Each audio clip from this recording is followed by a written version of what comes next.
Well, hello. My name is John, your loan officer, and what I did here was create a bank of videos that answers some of the most common asked questions that I get.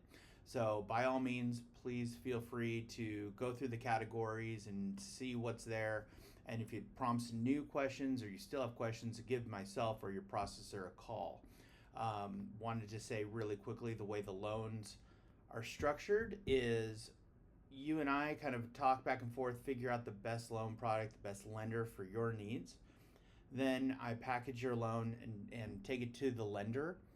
And from there, the processor really works on your file and is in your loan every single day. So, although I was your point of contact in the beginning of the loan, sometimes for the day to day, where are we at? Did the underwriter sign off on this condition or that? The processor is going to be your best point of contact from there on from there on out. So please feel free to give me a call, but if I don't know the answer, that might be a better question for the processor.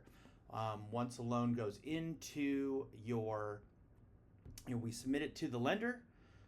The lender reviews it, says, hey, based off everything that I see, we're good to go. You get a conditional approval, meaning this loan is good.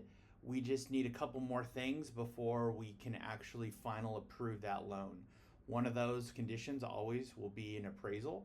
So before we can get a full conditional or full approval, we need to get an appraisal. It's not only scheduled but sent back to us, showing that the house is worth what we think it is, and also that the condition of the house is what we think it is.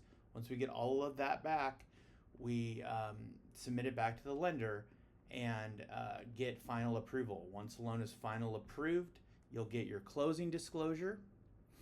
That closing disclosure goes over all your costs. It looks exactly like the loan estimate, but these are kind of your more final costs. So they should be pretty close to the same. I don't really like too much surprises. So if you're thinking you're gonna get 50,000 cash back, I don't like a closing disclosure that says, hey, you're getting 10. That just doesn't work for me, and it won't work for you either. So I tried to hit the closing disclosure to match pretty close to the loan estimate, but sometimes there's some variance there. Once you get your closing disclosure, you're going to sign that closing disclosure same day. There's a 3-day waiting period. That's a government waiting period, not a lender period. There's no way to kind of sign any earlier than that.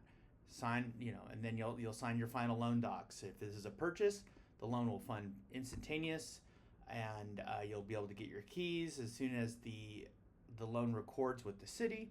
If this is a rate and term refinance or a cash out refinance on your own property, you're going to get, after you sign all your documents, there's another 3-day waiting period. Once again, that's a government waiting period. It's like a cooling off period. So make sure that, I'm not forcing you to do this loan, or someone that is forcing you to do this loan.